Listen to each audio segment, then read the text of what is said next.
Hello ಗೆಳೆಯರೇ, ಇವತ್ತಿನ ವಿಡಿಯೋದಲ್ಲಿ ನಾವು ಎಕ್ಸಾಮ್ ಫೀಸ್ ಡಿಗ್ರಿ ಸ್ಟೂಡೆಂಟ್ಸ್ಗೆ ಎಕ್ಸಾಮ್ ಫೀಸ್ ಲಾಸ್ಟ್ ಡೇಟ್ ಯಾವಾಗ ಅಂತ ತಿಳಿಸ್ಕೊಡ್ತೀನಿ. ಈ ನೋಟಿಫಿಕೇಶನ್ ರಾಯಚೂರು ವಿಶ್ವವಿದ್ಯಾಲಯದಿಂದನೇ ಬಂದಿದೆ. ಆದ ಕಾರಣವಾಗಿ 7ನೇ ತಾರೀಕು ನಿಮಗೆ ಲಾಸ್ಟ್ ಡೇಟ್ ಅಂತಲೇ ತಿಳಿಸಿದ್ದಾರೆ.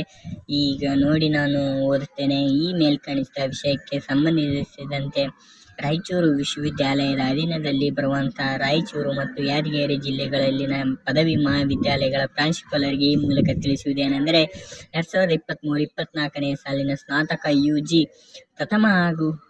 ದ್ವಿತೀಯ ಹಾಗೂ 4ನೇ ಸೆಮಿಸ್ಟರ್ ರಿಪೀಟರ್ಸ್ ಮತ್ತು 6ನೇ ಸೆಮಿಸ್ಟರ್ ರೆಗ್ಯುಲರ್ ವಿದ್ಯಾರ್ಥಿಗಳ ದಂಡರಹಿತ ವಿನಾಯಿತಿ ಪರೀಕ್ಷೆ ಶುಲ್ಕ ಪಾವತಿಸುವ ಕೊನೆಯ ದಿನಾಂಕ 7/8/2024 ವಿಸ್ತರಿಸಲಾಗಿದೆ. ಅಂದರೆ ಯಾವುದೇ ರೀತಿಯಾಗಿ ದಂಡ ಕಟ್ಟಲಾರನೆ 7ನೇ ತಾರೀಕು ದಿನ ನಿಮಗೆ ಕೊಟ್ಟಿದ್ದಾರೆ ಫೀಸ್ ಕಟ್ಟಲು. ಅದಕ್ಕಾಗಿ ಎಲ್ಲರೂ ಫೀಸ್ ಕಟ್ಟಿ ಎಕ್ಸಾಮಿನೇಷನ್ ಬರೀರಿ. All the best for your examinations. Thank you friends. ಇದೇ ಥರ ವಿಡಿಯೋಗಳಿಗಾಗಿ ಹೆಚ್ಚಿನ ಮಾಹಿತಿಗಾಗಿ ಸಬ್ಸ್ಕ್ರೈಬ್ ಮಾಡಿ. Thank you.